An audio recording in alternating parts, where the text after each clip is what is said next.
That's his That's claim. his Okay. claim, correct. All right, dude. Floor is yours, man. Tell us what you think happened. Because I will say this. I watched the first, I think you might have done multiple episodes with Rob and Jeremy. And I watched the first one. And I don't know, man. There were some things that seemed like you and Jeremy caught Rob on. So just, dude, it's all yours. Tell us what you think. Well, I'll lead with this. Rob O'Neill is, by all accounts, minus if you took the Osama bin Laden raid out, was an Yeah. exceptional Navy SEAL. I will lead, and I said that to him. I said, he said he did over 400 missions. I said, well, for 399 of them, thank you. For this one, we don't agree on what the truth is.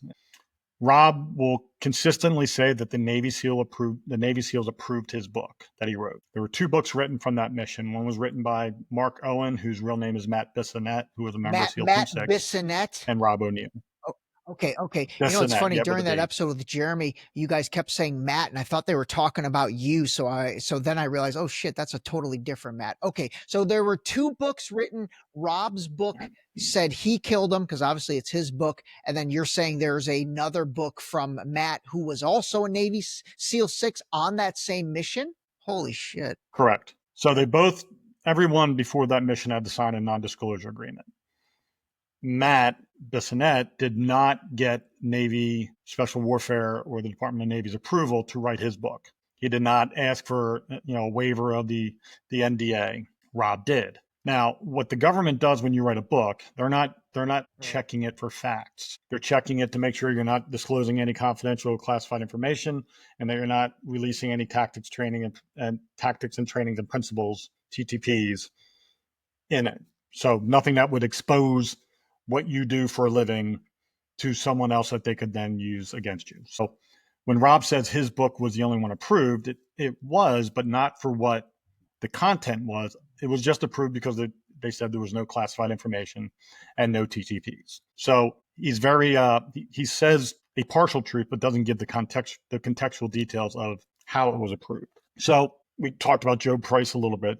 Getting involved in his investigation by his family asking me to look at it, exposed me to all of this information. So trying to track down stuff about Job opened up doors to other Navy SEAL incidents and people that wanted to talk to me about this. And again, just so I can make sure the audience is following along, Job Price is your friend from high school who became part of SEAL Team 4. Job Price was the commander. Okay, He was so the top dog. That's a big dog. So, but Job was not involved with SEAL Team 6 and the Osama bin Laden raid. What you're saying is in the process of investigating Job's suicide / potential homicide, you basically uncovered and sort of pulled the curtain behind or away from all the crazy stuff that the SEALs do. And then this Osama bin Laden situation with SEAL Team 6 was one of the main ones. But the 2 are totally separate, right? Correct. Okay, okay, got totally it. different. All right, go on. Let's do the Osama bin Laden, then we'll do the Job. key distinction is, while being exposed to all this stuff, people want to tell me things. As I'm investigating one thing, people want to talk about other things. And because I'm good at investigating, they want me to investigate those things because they want to utilize my skills. When it came to Rob O'Neill, Jeremy had done a video, I don't know, a year before, 8 months before, whatever it was it really Osama bin Laden that was killed on that raid? Rob O'Neill was following Jeremy apparently and commented in the comments on an IG Instagram post. I then took that as an opportunity to troll Rob and dropped a couple little nuggets about what I knew without going into real detail. And that got Jeremy's attention. And I had never met Jeremy. So Jeremy and I connected. I went on a show a few times that year. And then, in January of 24, he texted me and says, "Do you want to interview Rob O'Neill on my show?" So I said, sure, I certainly would.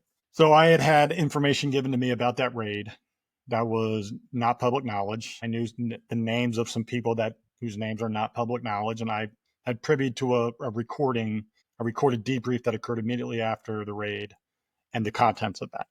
So Rob didn't know this, but it was supposed to be a debate between he and I is what it was set up as. Rob to this day says that it was an ambush. It wasn't. We have group text chats that show exactly what the plan was. He was on board.